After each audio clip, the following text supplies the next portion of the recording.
Olá pessoal, aqui é a professora Fernanda de Física. Essa semana nós vamos estar trabalhando a aula 21 e 22, estudando aí então a reflexão da luz. Vocês devem fazer a leitura desse material e posteriormente a gente dá continuidade às nossas atividades somatórias. Vocês devem estar realizando o exercício proposto no material aqui de apoio e também devem estar realizando aí as questões da atividade somatória.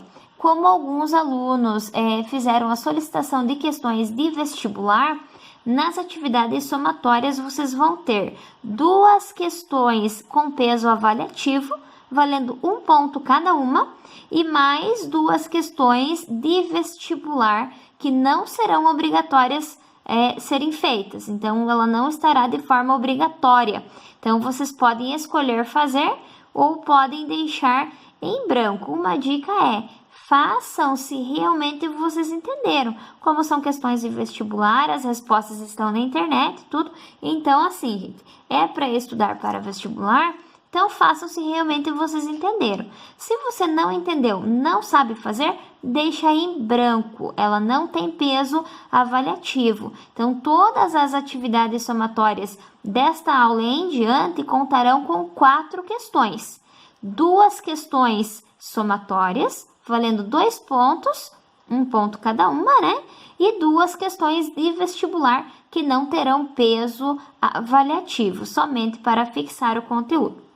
Então, sobre reflexão, pessoal, o que vocês têm aqui? Que a reflexão, ela é um fenômeno que consiste do fato da luz voltar a se propagar no meio de origem, após incidir sobre um objeto ou superfície. É possível esquematizar a reflexão de um raio de luz ao atingir uma superfície polida. Então, como que acontece esse desenho desse raio incidente em uma superfície polida, gente? O que vai acontecer? Então, vocês têm alguns elementos desse desenho que vocês precisam saber daqui para frente.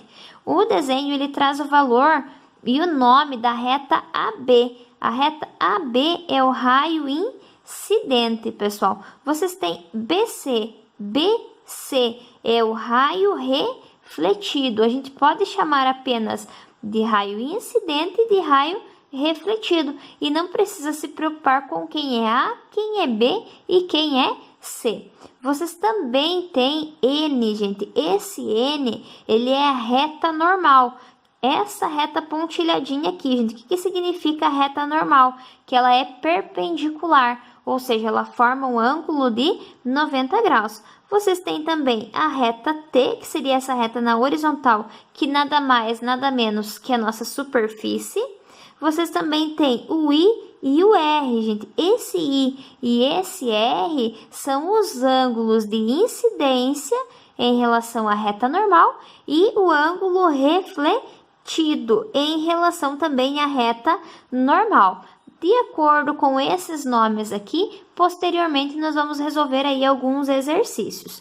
Vocês têm em reflexão 2 leis bem simples de gravar. A primeira lei diz que o raio de luz refletido e o raio de luz incidente, assim como a reta normal à superfície, pertencem ao mesmo plano, ou seja, eles são coplanares, pessoal. O que significa isso? Que o raio incidente, ele volta para o mesmo meio. Então, o raio incidente, o raio refletido e a reta normal, eles estão no mesmo meio, ou seja, eles são coplanares. Coplanares significa estar ou pertencer ao mesmo plano, eles estão no mesmo meio. E a segunda lei também é bem simples, diz que o ângulo de reflexão, o ângulo R, é sempre igual ao ângulo de incidência. Significa que, se este ângulo aqui, em relação à reta normal, for de 20 graus, o ângulo refletido também é de 20 graus.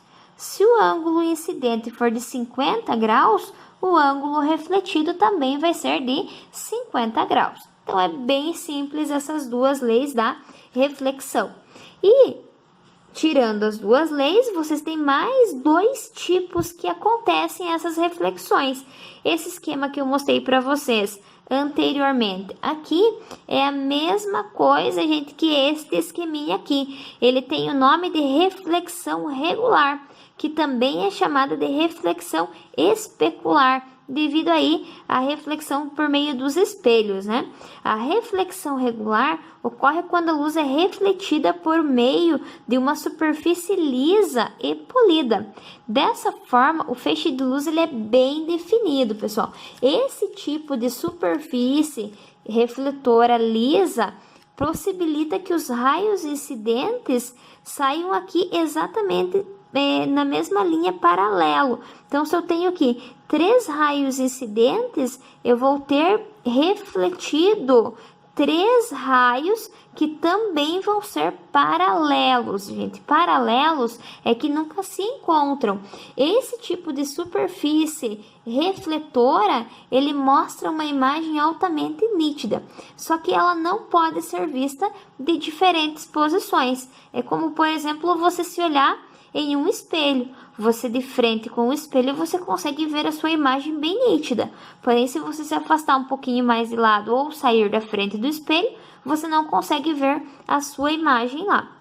E vocês também têm a reflexão irregular, que ela é também chamada de reflexão difusa. Nesse caso, a luz ela é refletida numa superfície rugosa, levando ao surgimento de raios de luz indefinidos e propagando em várias direções. Por exemplo, a lâmpada. Se fôssemos desenhar, gente, essa superfície, os raios seriam incidentes aqui, porém os raios refletidos eles não teriam forma própria, eles não seriam paralelos, como na reflexão regular. Então, eles não teriam orientações aqui, eles sairiam de forma aleatória, gente. Isso que seria que se propagasse em diferentes posições. É o nosso meio mais comum de reflexão, é essa irregular.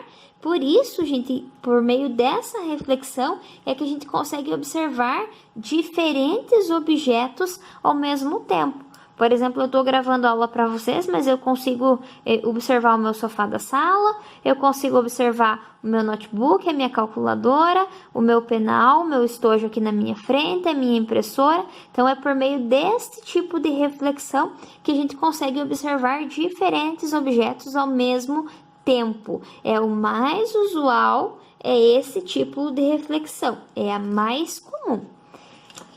No outro vídeo, pessoal, eu vou fazer algumas questões de exemplo para vocês. Então, esse vídeo seria somente dessa parte teórica. Eu espero que vocês tenham compreendido todo este material aqui. O que vocês precisam saber? O que é um raio incidente? O que é um raio refletido, o que é um ângulo de incidência, o que é um ângulo refletido, saber as duas leis da reflexão e saber também os dois tipos de reflexão. Eu espero que eu tenha conseguido aí atingir o meu objetivo de passar essa parte teórica para vocês.